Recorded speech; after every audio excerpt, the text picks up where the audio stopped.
Pembahasan tentang pemilihan bahan pakaian. Teman-teman, ketika memilih bahan pakaian itu harus sesuai dengan situasi kondisi supaya memberikan kenyamanan buat teman-teman.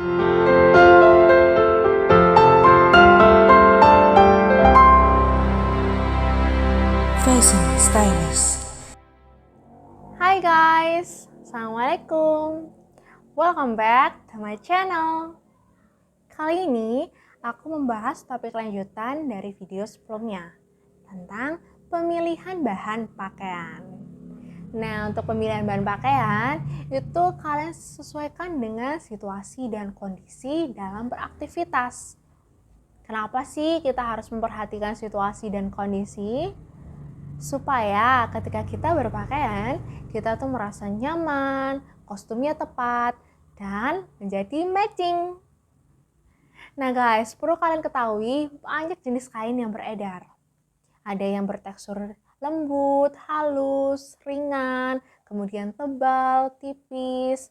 Ada juga yang berkilau, jadi memberikan kesan lebih mewah.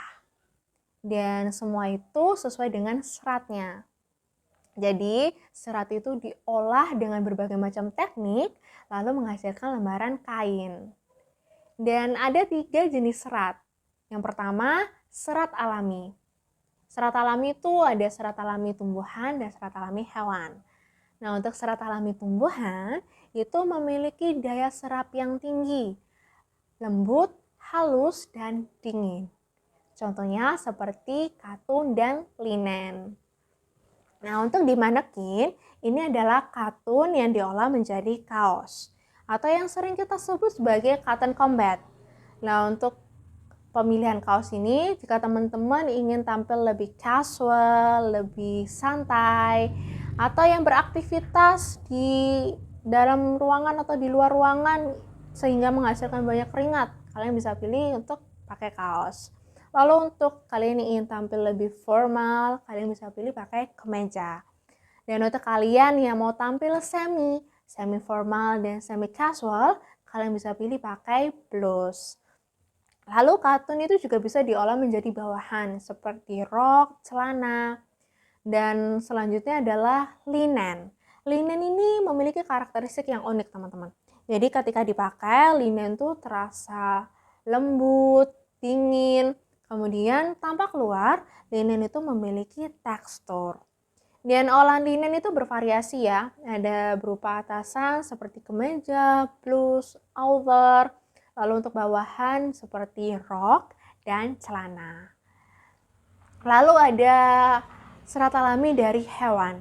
Serat alami dari hewan itu dibagi menjadi 2, ada wool dan sutra. Untuk yang wool, teman-teman itu berasal dari bulu hewan, bisa domba, alpanca, dan lainnya.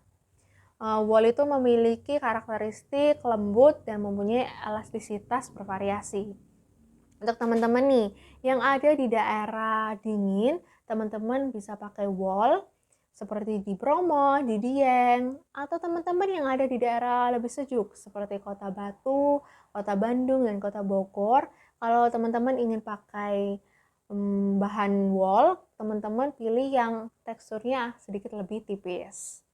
Lalu sutra ini karena dia merupakan bahan yang memiliki kualitas tinggi, biasanya dibuat untuk pesta. Jadi diolah menjadi gaun pesta, dress, bisa juga diolah menjadi kemeja, blus, celana, dan shawl. Lalu yang kedua ada serat sintetis. Serat sintetis ini dibuat dengan rekayasa kimia, guys. Jadi contohnya tuh seperti polyester, spandek atau likra, dan nilon. Nah, di manekin ini adalah contoh bahan polyester. Jadi polyester bisa diolah menjadi kemeja, menjadi bawahan rok, dan juga bisa menjadi kerudung. Dan untuk polyester karena dia teksturnya ringan, teman-teman bisa pakai di cuaca yang sejuk atau dingin supaya teman-teman nggak merasa gerah. Dan untuk olahan likra atau spandek dan nilon itu biasa diolah menjadi pakaian olahraga seperti pakaian renang, seperti pakaian jersey dan sebagainya. Lalu yang ketiga, serat semi-sintetis.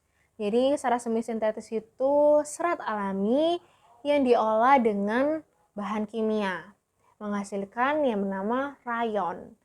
Dan rayon ini lebih sering dikombinasikan dengan serat alami atau serat sintetis seperti katun, polyester.